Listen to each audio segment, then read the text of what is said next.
चरण कवल में राखियो मेरे परम प्यारे।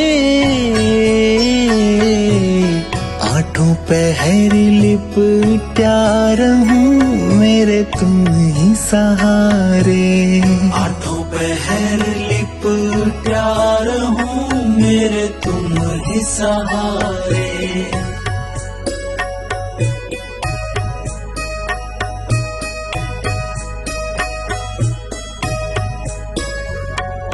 जन्म जन्म भटकत फिरे दुख ठाए भारे।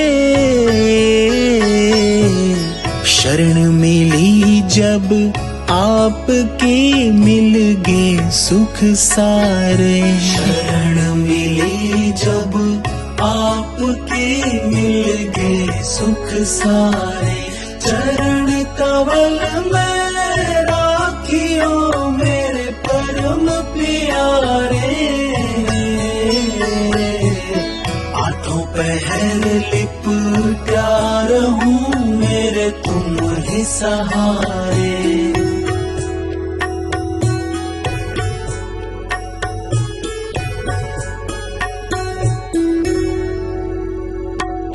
हम अज्ञानी जीव थे कर्मों के मारे। बचा लिए जम मार से करवारे न्यारे।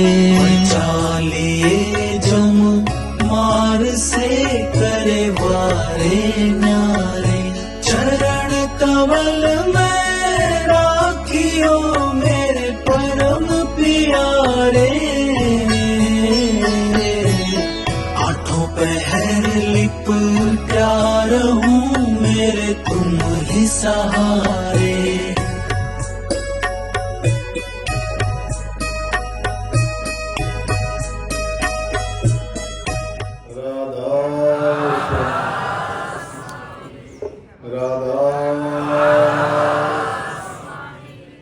राधा स्वामी दयाल की दया, राधा स्वामी सहाय, राधा स्वामी।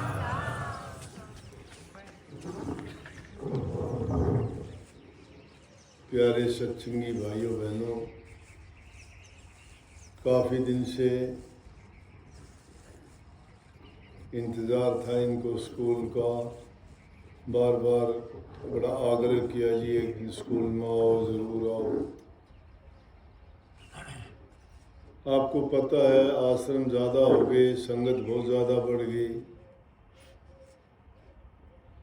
आश्रमों के कार्यक्रम भी पूरे नहीं हो पाते। काफ़ी आश्रमों में तो 5-5, 6-6 साल हो गए। मेरा भी जीवन ऐसा हो गया कि रात दिन मेरा काम सत्संग करना है। मेरा जीवन ही सत्संग है, मेरा कर्म ही सत्संग है, मेरा भाग्य भी सत्संग है, मेरा अंत, भविष्य और शुरुआत भी मेरी सत्संग है। सोता हूँ तो भी मैं सत्संग करता हूँ, उठता हूँ तो भी सत्संग, जागता हूँ तो भी भजन में बैठता हूँ तो भी सत्संग है। एकांत में होता हूँ तो भी मुझे यही लगा रहता है किसके यहाँ जाना था, किसके नहीं गया, कहाँ का सत्संग करना। एक हफ्ते से ज़्यादा कोई भी ऐसा वक्त नहीं आता कि कोई ना कोई आश्रम में जनरल सत्संग होता ही होता है। गर्मी का एक महीना सर्दी का छोड़ के, उनमें भी गर्मी में तो और कई बार के होते हैं, क्योंकि यहाँ होने के बाद नेपाल साइड में, अपने नेपाल में है, वेस्ट बंगाल में है, गंगटोक सिक्किम में है आश्रम, तो उनमें भी सब में साल में एक बार मौका मिलता है। यहाँ गर्मी ज़्यादा होती है, वहाँ थोड़ा सत्संगी बहुत है, प्यार बहुत है सत्संगियों। आज के युग में सत्संग है भी नहीं। सत्संग के नाम पर लोगों ने कुछ और ही कुछ आडंबर रच लिए, पाखंड बना लिए, झूठे कपटी। नाम भक्ति को तो जानते ही नहीं लोग। नाम को समझे खुद नहीं समझे, खुद किसी ने करनी नहीं की, कोई अभ्यास नहीं किया, उनको खुद को नहीं पता तेरी क्या हालत होगी, वो दूसरे जीवों को क्या तो ज्ञान देंगे, क्या सत्संग देंगे, क्या उनको भक्ति का मार्ग सिखाएंगे? परंतु क्या है, ये कलयुग है, इसमें बेवकूफ़ आदमी हैं, कोई भी कहता है उसके पीछे लग लेते हैं। उनको ये पता ही नहीं सत्संग है क्या। सत्संग को जिसने जान लिया उस इंसान का जीवन परिवर्तन हो जाता है। उसकी झूठ कपट बेईमानियां खत्म हो जाती हैं, उसका हृदय पाक साफ और पवित्र हो जाता है। और जब तक हृदय पवित्र नहीं है, इंसान की भावनाएं शुद्ध नहीं है, उसके ख्याल अच्छे सच्चे नहीं हैं, घरों में उनके प्यार नहीं है, लड़ाई झगड़ा घरों में, उनकी संतान उनके कहे में नहीं है, कोई शराब पीता है, कोई कुछ करता है उल्टे सीधे काम। तो जहाँ ये चीज़ें होती हैं वहाँ तो राक्षसों का वासा होता है। वहाँ सत्संग कैसा? दोनों चीज़ एक जगह नहीं ठहर सकती। पाप पुण्य दोनों एक जगह नहीं हो सकते, रात दिन एक जगह नहीं होते, सुख और दुख भी दोनों एक जगह नहीं रहते। तो भक्ति और पाप कर्म इकट्ठे कैसे रह जाएंगे? इंसान अपने जब तक जो नीयत है उसको नहीं सुधारता है तब तक भक्ति के नज़दीक नहीं जा सकता। और सत्संग इंसान का जीवन सुधारता है। सत्संग में अगर तुम सच्चे मन से जाके बैठोगे और सत्संग में जो बातें आपको बताई जाएंगी उन बातों को अपने जीवन में उतार लोगे, उन पर चलोगे, तो तुम्हारी बुरी भावना, बुरे विचार, बुरे ख्यालात अपने आप छूटते चले जाएंगे। अरे जैसे आदमी का संग करोगे, जहाँ बैठोगे आपको वैसे ही तो गुण मिलेंगे। दोस्तों के साथ बैठोगे तो आपको बिना कहे भी आपको उनके जो बुरे ख्याल हैं अपने आप आपके अंदर आ जाएंगे। नेक इंसानों के पास बैठोगे, उनसे अच्छी बात सुनोगे, अपने आप ही आपके विचार पवित्र और शुद्ध हो जाए, सुधरते चले जाओगे। एक बार की बात, एक महात्मा थे, उनका लड़का बुरी संगति में हो पड़ गया। उसके पिता ने बहुत समझाया, नहीं माना। तो एक दिन बैठे बैठे वो कोई लोहार का काम करता था, अपने बेटे से कहने लगा, बेटा कोयले और लेके आना, भट्टी कम हो गई है। वो कोयले लेके आया, खड़ा हो गया। उसने पूछा कि पिताजी कोयले ले आया मैं? हाँ ना में कोई जवाब नहीं दिया, हाथ में लिए खड़ा रहा। थोड़ी देर के बाद में फिर बोला अरे कोयले गर्म है क्या? ने बोला नहीं, गर्म तो नहीं है। ने बोला तो क्या होता है? थोड़ी देर लेके ठहर जाए। बोला पिताजी गर्म तो नहीं है, लेकिन हाथ को तो काढ़ा तो करते हैं। ने बोला बुरी संगति इसीलिए तू कहता है ना कि मैं बुरे लोगों के पास बैठता हूँ, लेकिन मैं उनकी बातों को मानता तो नहीं। बोला कि अगर बुरे आदमी के पास कितनी भी कोशिश कर लो, अगर ना मानोगे तो भी कोई न कोई दाग ऐसे लग जाएगा जैसे कोयले तेरे हाथ को काढ़ा कर देंगे, जलाते रहते। बुरे संगति में बैठने के कारण इंसान लोगों में उसके प्रति भावना दूसरी हो जाएगी। और अच्छे इंसानों में अगर आप बैठते हो तो दूसरे आदमी भी आपकी गवाही दे देंगे कि भाई ये आदमी ऐसा नहीं हो सकता, इसका बैठना उठना तो बड़े अच्छे आदमी में है। तो जब इंसान के साथ बैठने से ही उसकी ये भावना लोगों के अंदर हो जाती है। अगर वो सच्चाई के साथ अच्छे काम करे तो उसका कितना अच्छा होगा। हमेशा हम सत्संगी हैं, नाम हमने लिया है, नाम लेके भी हम अपनी वो बुरी आदतें नहीं छोड़ते। जो आम जीवन में पहले काम करते थे वैसे ही अब भी करते जा रहे हैं। सुधार आया ही नहीं, बदलाव आया नहीं। बदलने का नाम तो सत्संग है। उस तरफ से तोड़ के, संसार की तरफ से तोड़ के प्रभु की तरफ मन को जोड़ना है।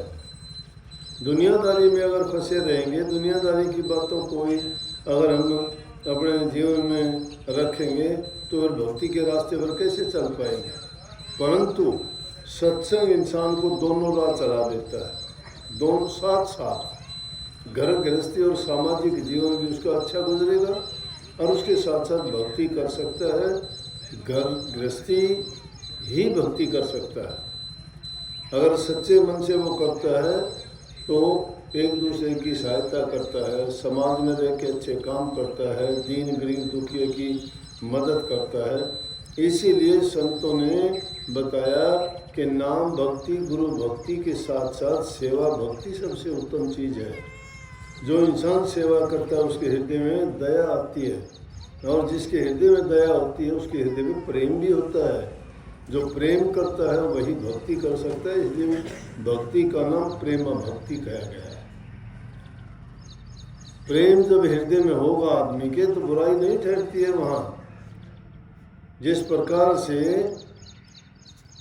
हम जल से हाथ धोने से या कपड़े धोने से हमारे पवित्र हो जाते हैं, उसी प्रकार से नाम के जपने से और सत्संग में जाने से हमारा मन पवित्र हो जाता है।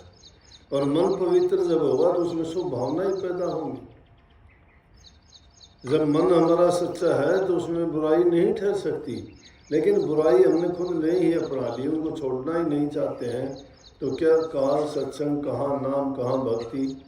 नाम गुरु का लेते हैं, जीवन अपना ही नहीं सुधार पाते, घर वालों को नहीं सुधार पाए, घरों में झगड़ा है, पति पत्नी का है, भाई भाई का है। आज जमाना कैसा खराब हो गया, एक दूसरे से कोई प्यार ही नहीं है। एक ही माँ के पेट से पैदा हुए, एक बाप के बिंदु से पैदा हुए, और वो भाई ऐसे दुश्मन है जैसे हिंदुस्तान पाकिस्तान, एक दूसरे के विरोधी हैं। क्यों? प्यार क्यों नहीं है? स्वार्थ, लालच, अपना मैं बस मेरा होना चाहिए, कोई बाकी चाहे कुछ भी हो। इसलिए सत्संग में जब जाते हो या पूछता है कोई, ना तुम्हारी जाति पूछता कोई, ना छोटा बड़ा देखता कोई, न पढ़े लिखे अनपढ़ देखता कोई, न धनवान गरीब देखता कोई। सबको एक पाठ पढ़ाया जाता है, सबको एक ही पाठ पढ़ाया जाता है कि हम परमात्मा की संतान हैं, सब एक जैसे हैं, सब में एक जैसा खून है, हमें सबसे प्यार करना चाहिए। जो सबसे प्यार करता है वो प्रभु का गुण है, वो भक्ति है। जो प्यार करना सीख जाता है वो भक्ति समझो कि उसके घर में आ गई। और जो भक्ति रूपी धन जिसके पास है उसको दूसरा आदमी ना तो छीन सकता है, ना चुरा सकता है, ना कोई बांट सकता है, उसमें कभी नहीं आती, वही साथ जाएगा। दुनिया के पदार्थ कितने भी इकट्ठे कर लो आप, साथ नहीं लेके जाओगे, कुछ भी साथ नहीं जाएगा। जिनको प्राप्त करने के लिए बड़े बड़े पाप कर जाते हैं हम, बड़े बड़े जुल्म कर जाते हैं, उनके लिए इतने हर प्रकार की बदनामी झेल लेते हैं, और उनमें से सोई भी साथ नहीं लेके जाते। कितने महल मकान बढ़ाओ, कितने धन दौलत जोड़ो, कितने दुनिया भर की कोठी बंगले कार बढ़ाओ, उनमें से कुछ भी साथ नहीं जाएगा। आज बड़े बड़े किले जिन्होंने बढ़ाए, लोगों के खून चूस के, लोगों को लड़ाई युद्धों में झोंक के और लोगों से काम लेके कितने ऊंचे ऊंचे महल चिनाए, किले बनाए, आज उन किलों में कबूतर चकचुंदर के सिवाय कोई नहीं रहता। अगर उनके अंदर ये नेक कमाई का पैसा लगा होता तो वो आबाद होते हैं आज भी, लेकिन आबाद नहीं है। सिर्फ देखने के लिए कोई चला गया तो चला गया, नहीं तो सुनने पड़े हैं। तो जिनकी गहरी नींद राई हमने, वो महल मकान करेंगे जितने। देखो कबीर साहब की वाणी में आता है, जितनी खेड़े ठेकरे घर गड़े कुमार। खेड़े देखते होंगे, कहीं कहीं मिट्टी के ऊंचे टिल्ले मिलते हैं, उनमें ठेकरी मिलती हैं, खुदाई में कुछ कुछ चीज़ें मिलती हैं। बस्ती थी वो कभी, उनमें भी लोग रहते थे, उन्होंने भी मेहनत की थी उनको बनाने में वो, लेकिन आज उनका क्या है, मिट्टी के ढेर बने पड़े हैं, सबके सब छोड़ के चले गए।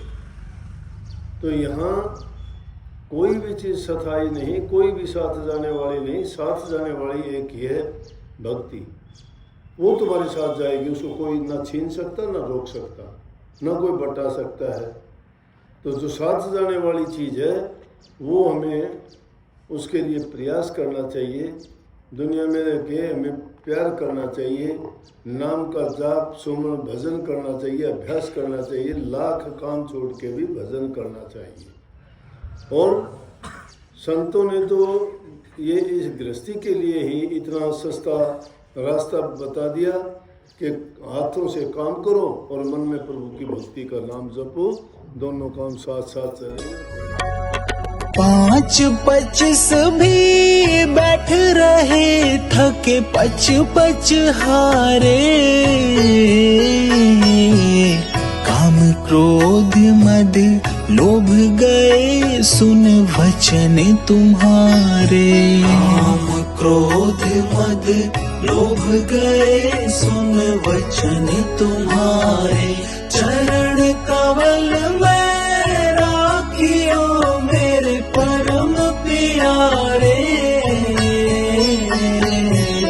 आठों पहर लिपटा रहूं मेरे तुम ही सहारे।